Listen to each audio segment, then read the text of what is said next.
ka piedzimi. Dzimis esmu Rubā.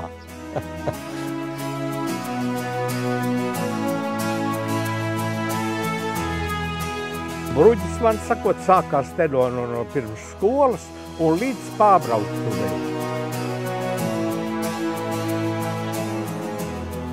Redziet, es tāpēc saku, ka Latvijas laikā tā bija vienreizēja vieta.